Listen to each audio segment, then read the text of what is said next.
Masih dalam pengharapan kita tegak berdiri, menyentuh langit dengan tekad yang tinggi.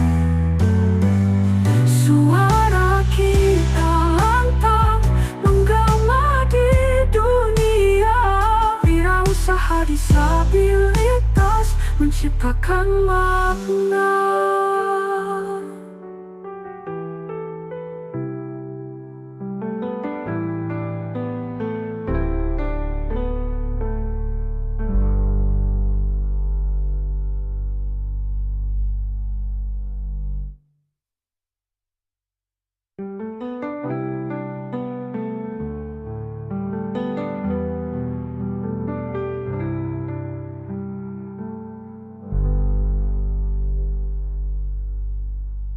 Assalamualaikum warahmatullahi wabarakatuh.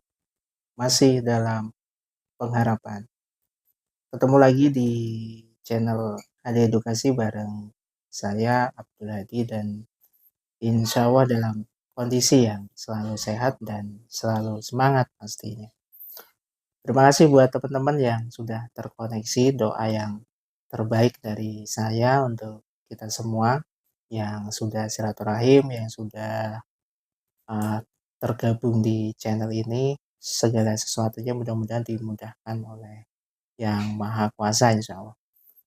Di season video ini saya akan sharing, ngobrol-ngobrol ringan tentang disabilitas, yang tentu yang jadi harapan saya adalah teman-teman bisa lebih mengenal disabilitas, dalam lebih spesifik lagi disabilitas netra, lebih mendetail, dan harapan saya kita semua bisa memberikan kontribusi terbaik dan bisa mendukung sekaligus juga membantu dengan porsi dan terukur gitu. Di video ini pembahasannya adalah tentang bagaimana tunanetra itu bisa merespon, bisa melakukan sesuatu yang bersifat kolaborasi pekerjaan gitu ya kira-kira, atau yang bersifat koordinasi komunikasi. Banyak nih di luaran sana yang ketika ketemu dengan teman-teman netra itu masih kebingungan bagaimana cara komunikasi, kebingungan bagaimana tunanetra atau disabilitas netra ini menggunakan Android-nya atau menggunakan handphonenya. Bagaimana jika mereka tiba-tiba komunikasi dan kemudian meminta nomor WhatsApp-nya. Nah, itu bagaimana teknik-teknik komunikasi segala macamnya. Oke, jadi saya akan mencoba untuk menerangkan dua poin ya. Dua poin. Yang pertama adalah bagaimana tunanetra menggunakan handphonenya. Ini nggak secara praktek ya, karena kalau praktek takutnya kepanjangan dan teman-teman bisa mencari informasinya lebih dalam di jaringan internet ataupun komunikasi dan dengan kolom komentar nanti atau chat. Yang jelas sudah banyak kok teman-teman netra yang sudah memberikan info ini bagaimana sih mereka menggunakan handphonenya. Yang pertama adalah menggunakan pembaca layar. Setiap handphone itu ada pembaca layar atau screen reader. Nah, itu tugasnya adalah mengkonferensi, merubah dari teks ke suara.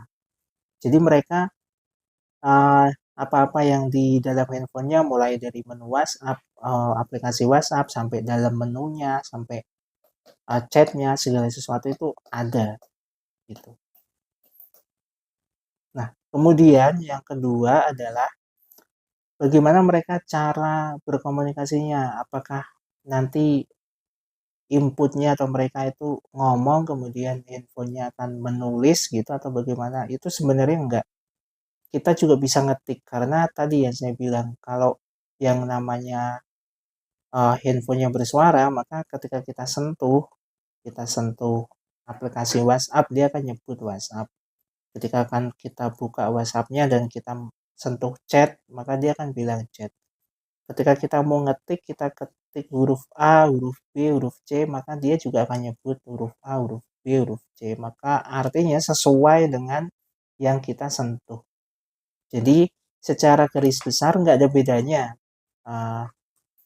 kita disabilitas netra dan teman-teman non disabilitas itu menggunakan handphonenya. Yang membedakan hanya kita menggunakan pembaca layar. Itu yang membedakan yang pertama. Membedakannya yang kedua adalah kecepatan. Mungkin kita disabilitas netra itu akan sedikit lambat ya dalam dalam mengetik, dalam merespon karena kita harus baca teliti. Kita harus mendengarkan dulu informasi yang atau pertanyaan yang disampaikan ke chat kita. Jadi ada jeda gitu. Misalnya orang ngetik kan sampai 2 detik itu bisa 5 huruf, mungkin kita 2 detik hanya 2 huruf atau 3 huruf. Tapi secara tujuan itu sama, jadi kita bisa berkomunikasi. Kemudian poin selanjutnya adalah ketika berkomunikasi kok kebingungan. Ini tadi yang pertama adalah kan bagaimana mereka disabilitas menggunakan handphone, disabilitas netra. Karena kan kalau disabilitas yang lain menggunakan handphone udah biasa karena mereka melihat kan. Nah, tapi kalau netra ini kan masih, meskipun banyak sekali tunanetra, tapi ya faktanya masih banyak juga yang heran atau malah nggak tahu pembaca layar ini, padahal di handphonenya ada. Itu seluruh handphone ada aplikasinya, meskipun nanti akan spesifik, akan kita setting-setting berbeda-beda itu setiap handphone. Yang jelas pada dasarnya itu ada pembaca layarnya dan bisa dipakai gitu. Yang kedua tentang komunikasi nih, misalnya ketemu di event-event pengajian atau takbir akbar atau event-event ketemu di luar waktu hajatan dan lain sebagainya. Ini kadang-kadang mereka non disabilitas itu kalau mau memberikan informasi baik itu tempat duduk atau misalnya memberikan snack gitu ya, itu jarang yang berbicara, jarang yang langsung menyampaikan lewat suara, rata-rata memberi kode atau langsung mendorong gitu kira-kira. Artinya mendorong tuh gini, jadi misalnya nih kita mau duduk nih, kita nggak tahu nih tempat duduknya di mana dan ternyata tempat duduknya ada di sebelah kiri gitu ya. Kita kan otomatis nyari gitu ya, nyari posisinya yang depan mana, yang kiri mana supaya nanti kita nggak ngebelakangin orang lain gitu ya, jangan sampai orang lain ngadepnya ke kanan, kita malah ngadepnya ke kiri. Nah, biasanya kan seharusnya gitu non disabilitas tuh memberi info, menyampaikan baik itu langsung mendekat ke telinga kita ngomong atau langsung sampaikan aja, insya Allah kita juga tahu kok. Meskipun suaranya berisik dan lain-lain, tapi selama kita komunikasinya jelas, bersuara, maka kita akan mendengarkan dan akan mengikuti instruksinya. Yang salah itu kebanyakan langsung didorong gini. Jadi tujuannya sih baik ya, tujuannya untuk memberitahu bahwa duduknya sebelah sini. Tapi kalau didorong seperti itu malah terkesan kita jadi nggak memanusiakan manusia kalau saya nganggap ya gitu. Karena yang namanya manusia ini kan seharusnya berkomunikasi, bukan langsung melakukan sentuhan yang itu bisa menimbulkan salah paham. Siapapun lah, saya pikir bukan hanya tunanetra, orang umum aja nih non disabilitas, misalnya dia datang nih nyari tempat duduk lagi tengok-tengok, tiba-tiba didorong, pasti dia juga akan merasa nggak nyaman atau bisa bisa jadi tersinggung dan terjadi salah paham. Jadi ini tuh sebenarnya yang jadi miss selama ini adalah komunikasinya nggak dibangun. Mentang-mentang kita nggak melihat sehingga kadang-kadang kita dianggap nggak tahu apa-apa dan nggak bisa melakukan apa-apa sehingga didorong ya udah gitu, jatuh ya sudah gitu.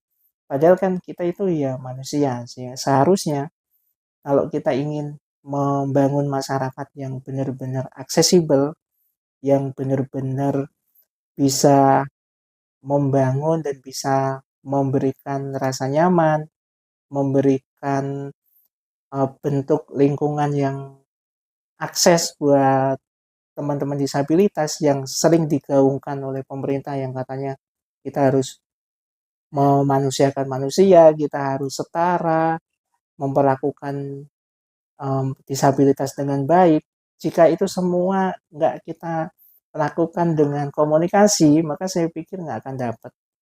Dan seluruh komponen dan seluruh kegiatan yang diomongkan, yang digembar-gemborkan semuanya hanya teori menurut saya. Jadi yang baik bagaimana? Ya komunikasi disampaikan. Mohon maaf mau nyari tempat duduk ya, yuk saya bantu. Itu lebih enak dan pastikan apa yang bisa dibantu seperti itu. Jadi 2 poin ini harus diperhatikan betul-betul agar kita semua bisa memberikan kontribusi yang terbaik dan satu sama yang lain tuh lebih nyaman. Kesimpulannya apa? Kesimpulannya yang pertama dari sharing ini adalah tunanetra menggunakan handphone itu bisa dan mereka semuanya sudah dibekali oleh screen reader atau pembaca layar. Jadi dibantu dengan pembaca layar tadi. Yang kedua, komunikasi. Bagaimana jika kita ketemu di event-event di tempat pengajian maupun di hajatan dan lain sebagainya, upayakan komunikasi, sampaikan dengan suara, jangan menggunakan kode-kode atau sentuhan yang jika itu dilakukan terus-menerus, maka yang ada adalah kita semua jadi nggak akses, kita semua jadi eksklusif. Artinya eksklusif itu nggak mengakui satu sama yang lain. Ingat ya, nggak mengakui bahwa ada tetangganya yang disabilitas netra, nggak mengakui bahwa disabilitas netra itu adalah manusia, ya. Karena kalau kita ngomong takdir ya, di dunia ini ya ada yang kaya, ada yang miskin, ada juga ya yang jadi pejabat pemerintah, ada juga yang jadi ketua RT, ketua PKK misalnya, dan mungkin ketua-ketua yang lain. Tapi ada juga yang anggota. Nah, sama disabilitas juga. Ada yang orang-orang fisiknya bisa berfungsi semua atau saya sebutnya non-disabilitas. Ada yang secara fisik, secara intelektual mungkin nggak mengalami fungsinya secara baik. Itu disebutnya disabilitas. Misalnya saya nggak melihat. Ini semuanya hanya menjalani saja, hanya takdir saja. Jadi bukan berarti pilihan. Kalau disuruh milih ya tentu saya milihnya seperti teman-teman semua bisa melihat. Tapi kan pada akhirnya kita harus menerima nih keadaan. Nah, untuk menciptakan rasa nyaman dan kita bisa menerima keadaan satu sama yang lain. Karena manusia itu sebenarnya satu sama yang lain saling membutuhkan. Saya yakin saling membutuhkan. Kalau orang non-disabilitas nggak ada disabilitas, maka orang-orang non-disabilitas akan lebih nggak bersyukur. Karena itu paling dasar banget, orang sering mengeluh dan sering melupakan bahwa dirinya itu sebenarnya kasih kesempatan yang enak lah dibanding orang-orang lain. Fix ya. Mudah-mudahan tergambar apa yang saya sampaikan. Sekali lagi ini sharing, mudah-mudahan memberikan gambaran bagaimana kita bisa berkomunikasi dan berdampingan kemudian bermasyarakat dengan baik. Terakhir dari saya masih dalam pengharapan. Assalamualaikum warahmatullahi wabarakatuh.